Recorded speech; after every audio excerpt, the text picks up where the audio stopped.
it is in the Championship that we stay for today's headliner. And that is at Middlesbrough. We're heading to Teesside to look at Neil Warnock, a man who I think has been in his last job of his career, the last 7 or 8 appointments now, but he's certainly not one to retire. He's back and he's been there a while, and he's certainly had an effect on a Middlesbrough side who, at one point, under Jonathan Woodgate, looked destined for relegation. So let's focus on Warnock, a wily operator, Mike, who I think is do you think he's quite often misunderstood? I think he's very understood in some senses, and we all know the obvious things about him, the type of football he plays. We know he can be quite abrasive or he can be quite,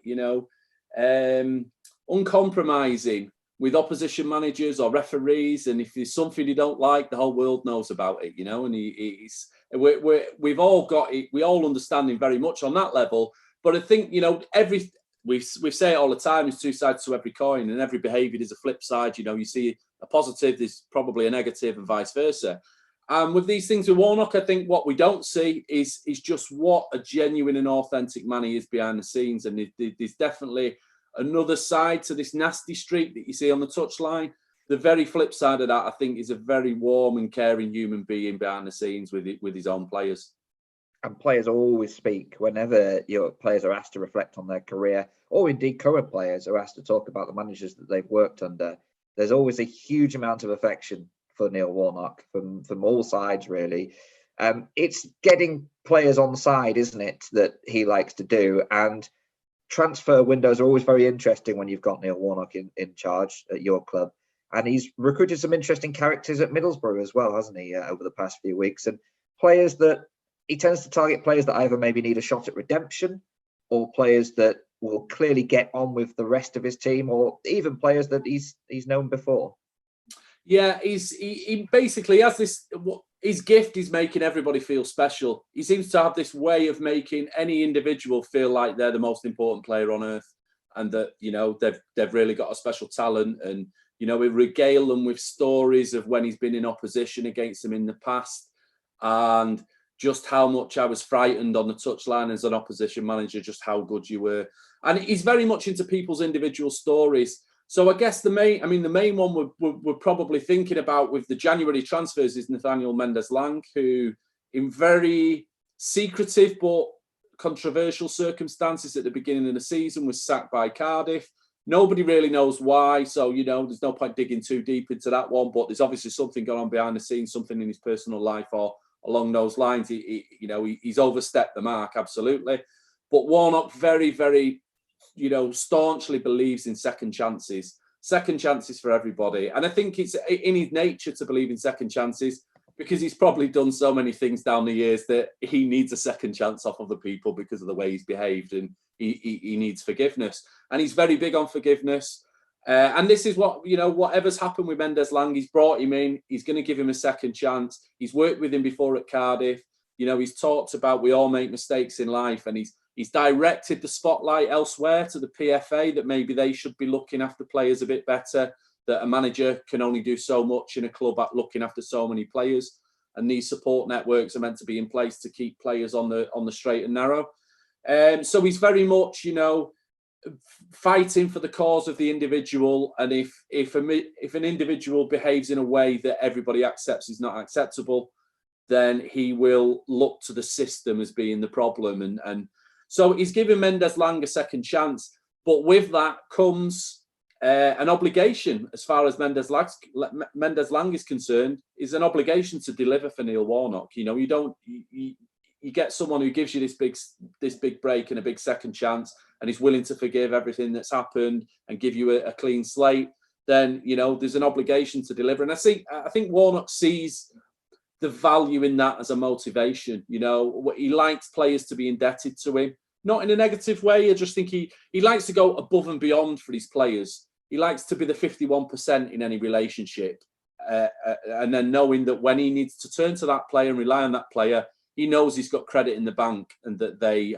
will deep down within themselves feel a sense of obligation to him, because he has, he's gone above and beyond in trying to look after their interests. And a couple of others that were pointed out as well, Mike, that you mentioned earlier. So it's not just players that maybe have come off the straight and narrow, as you said there. Also, making players feel at home as well in the way they settled. So, he's brought in another couple of DR Congo internationals, and of course, Britt Assombalonga already at the club. And Britt Assombalonga as well, not fulfilled his potential at Middlesbrough. Now that the likes of Yannick Bolasie are there as well, and Nishkin Skabano as well, maybe that will just help having the three of them. Is that the thought process in the alley that you think he's going down there?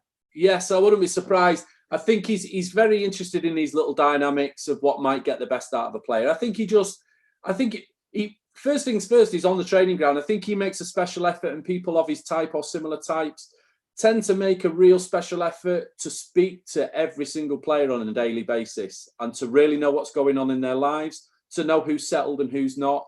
This isn't just about the arm around the shoulder and the kick up the backside, as the old cliche goes. This is about really knowing what's going on in someone's life and,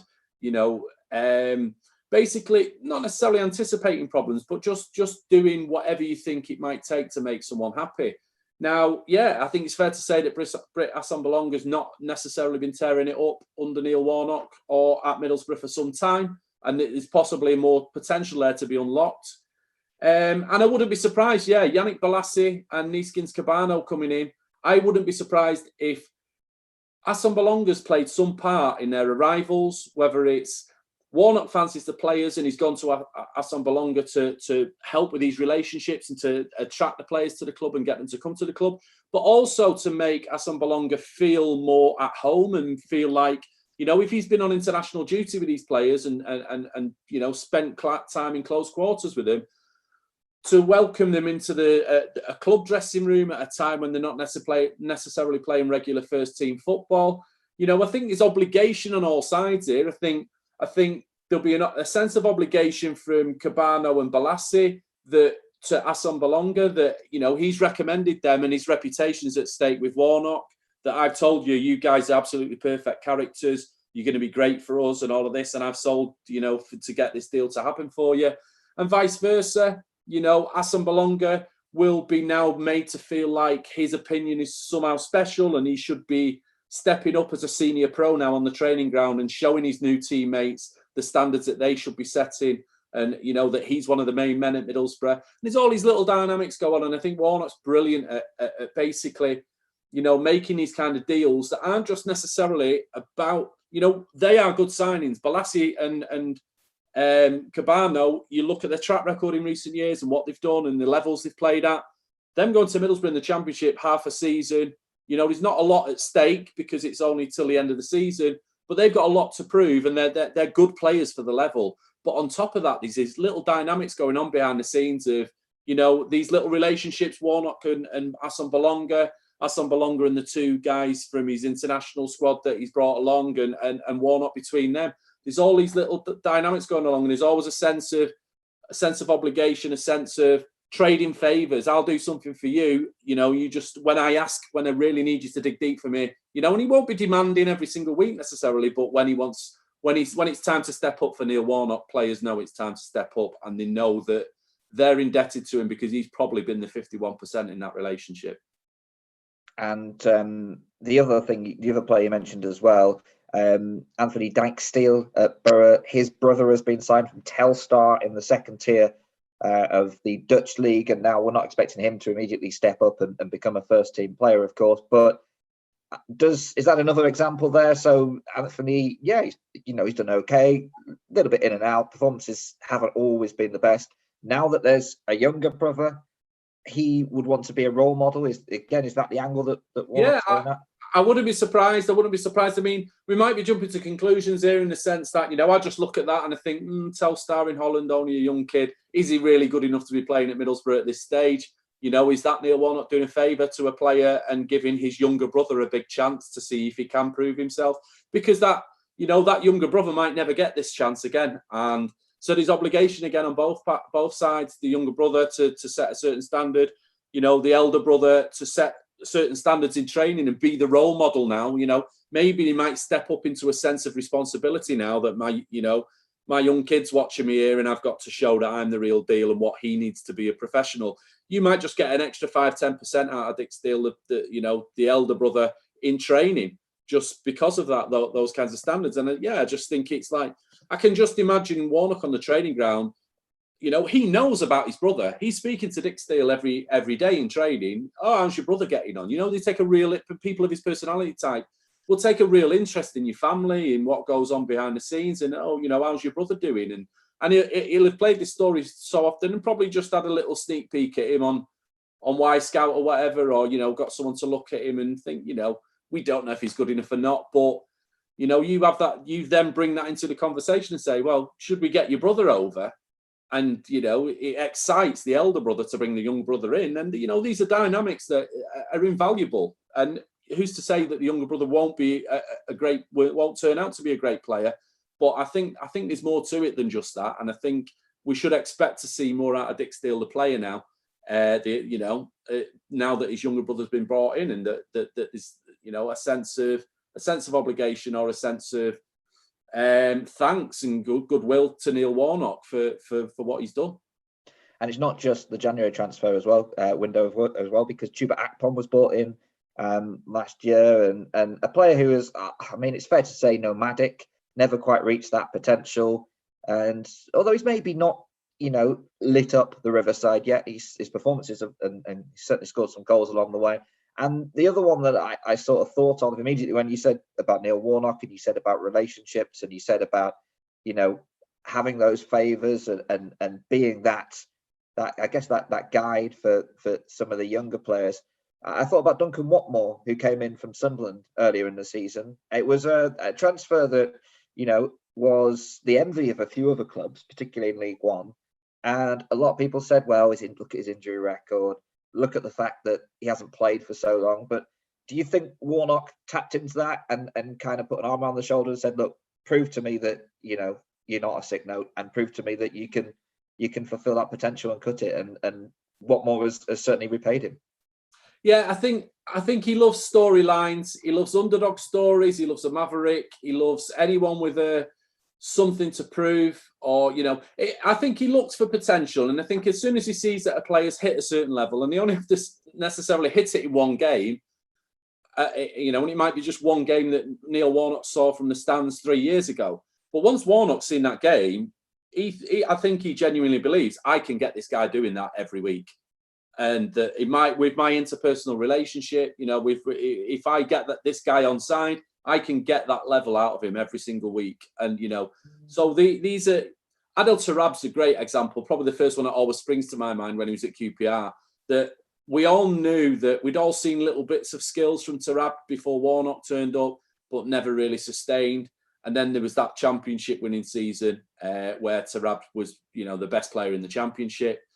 And, that was Warnock delivering on. If that potential is there, and you can see it once, then you can see it for 30 odd games out of 40 in a season. And, I'm the man to whatever the player was feeling on that day when I saw him, I just need to tap into whatever that emotion was, whatever that happy place they were in, and get them into that place every week and get them playing, at that level just by tuning into the emotions and making sure that they feel in that place and they feel 10 feet tall and capable of anything. And you mentioned earlier that he is the sort of manager to check in with players every single day, probably knows the right questions to ask about their family as well. So in that regard, is he kind of the ideal manager to have then in this COVID era where, games are being called off? And obviously we had the big gap last season as well, where players weren't able to train for a substantial amount of time. Is he the ideal manager then? Because I imagine he texts and calls and makes sure his players, know that there is someone still very much interested in what's going on.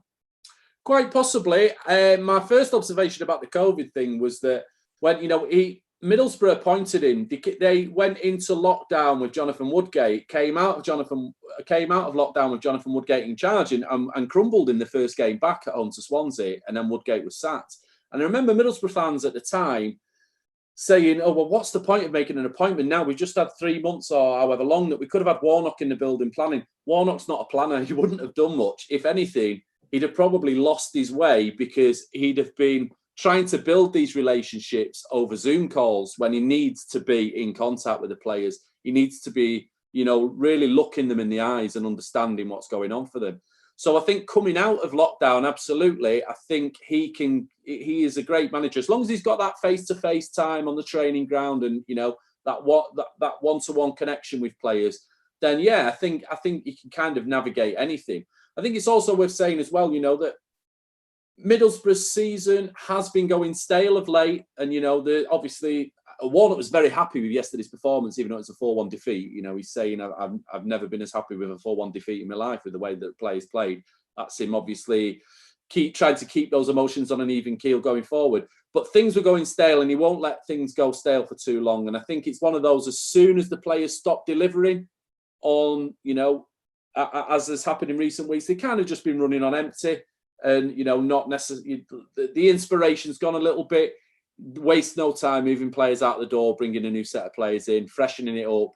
There'll be a new vibrancy about the place now. And I think he knows when to do that. And that, transfer windows are really important to him because, he can be quite an intense manager himself. It's quite incessant, his approach and his style of football. And, he can be quite demanding. But, he knows when to freshen it up. And I think that's what he's done in this transfer window. I expect to see a much improved Middlesbrough in the coming weeks. Is that why then sometimes his sides can be a little bit inconsistent? Because there's always that rise, isn't there? When he comes in, there's always that impact, that immediate effect where often starts with clean sheets and builds his way into picking up a few crucial wins. And then there does seem to be a little bit of a lull, not quite to the Newport length that we discussed last week, but there does tend to be a little bit of a drop off. And then they come again, and then there's the transfer windows. And like you say, the results pick up again, and now you expect a bit of a push for promotion. Is that why? Because Warnock's constantly juggling these relationships, and there may be a time where he's kind of, there's nothing quite in the bank, so he has to recruit those new players, get everyone motivated again, and almost like start from scratch. Yeah, I think he squeezes everything he possibly can out of every player, but there reaches a point where natural forces take over. I think we're in the same territory as Mike Flynn last week. We're in the same territory as Chris Wilder. This is incessant, relentless type of management. Constant high energy, ready for the next game, always in the moment. But a 46-game season for those types of managers is a long season, so I think you can always expect lulls. But as long as they've got the license to freshen up through the transfer market, then you can always go again. And you can always be pretty sure that when you get to the back end of a season, the high stakes thing isn't a problem. That players go out and deliver, not feeling a sense of pressure, feeling nice and relaxed for those big 6-point games where the pressure might take its toll on other teams. And I think that's where we are with Middlesbrough. I think, I'm not saying that I don't know one way or the other whether Middlesbrough do belong in the top 6 come the end of the season. What I do know is I think if there's a sniff of it there for them in the fight on the running, it won't be pressure that's the problem where Middlesbrough are concerned. They'll be going for it tooth and nail. So is he the ideal manager to have in a playoff situation then? Yeah, I just think any high pressure situation, I just think he takes the pressure off. I think he relaxes players, and I think that's what he does so well. When he comes, he's been thrown into 3 relegation battles now, turned it around quite effortlessly.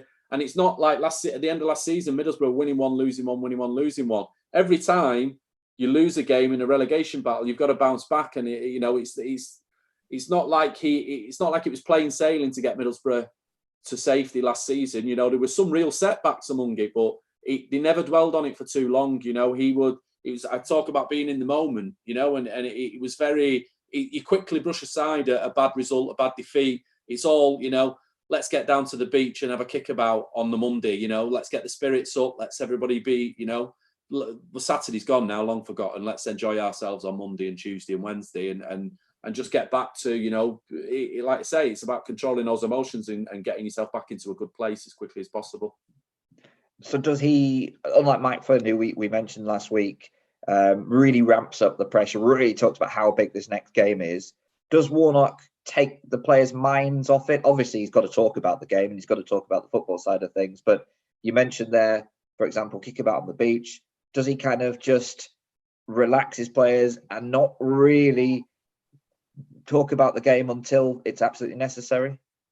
I think he does both sides. And I think this comes with experience. And I think this is what, we've talked previously about Chris Wilder and Darrell Clarke. And the main difference between, one of the main differences between them is, Chris Wilder was doing the job 10 years or so before Clark even came onto the scene. The gap between Neil Warnock and Mike Flynn is humongous. So, managers of this kind of personality type get more and more streetwise, better with age. And the more they've been round the block, the more times they've seen and done something. They'll make twice as many mistakes as most other managers.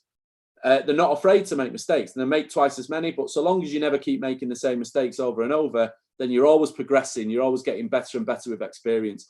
Neil Warnock has developed this, over the years. Because he's been in so many promotion battles now, it's kind of effortless. And even the relegation battles, he just gets the tone right for any occasion because he's seen and done it before. Whereas a manager like Mike Flynn, for example, hasn't necessarily seen and done everything before yet. But each time he experiences something, he's well skilled at FA Cup runs and being able to, prepare a team for a big FA Cup match. He's now got the experience of a playoff final 2 seasons ago. Neil Warnock's got tons and tons of experience doing this. So I just think he knows how to set the tone. So I think both sides, because I think he can really ramp it up. But I think he knows when it's time to call in that sense of obligation, when to call in, right, now you step up for me. And it won't necessarily be the big games he does that for. He might relax his plays for the bigger games and then really ramp it up for the ones where you think, playing a team below you in the table at home, it should be a routine home win. But he's been round the course and distance long enough to know that this is a banana skin. Now is when I demand of you, that you don't let me down today. And I think he's probably got that through experience. He's got that down to a fine art.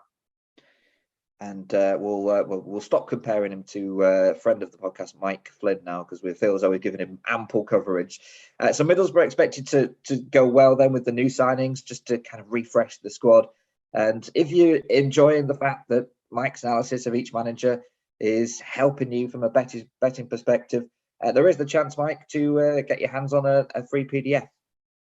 Yeah, it's basically a case study that I've put together, just showing how this can be used as a betting strategy. I found it quite rewarding since lockdown that I've been applying the manager profiling as a skill for betting and to see in angles, because nowadays it's dominated so much by expected goals and data science that calling the prices, and in terms of team strength, the markets couldn't be more accurate. So it's really difficult to find an edge nowadays. So it's been really exciting to use manager profiling as a way to see the game in new ways and to be able to identify prices.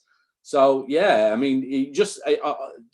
watching a YouTube video, then just click the link in the description and it'll take you straight to an opt-in page for the case study, and it explains it in a lot more detail there.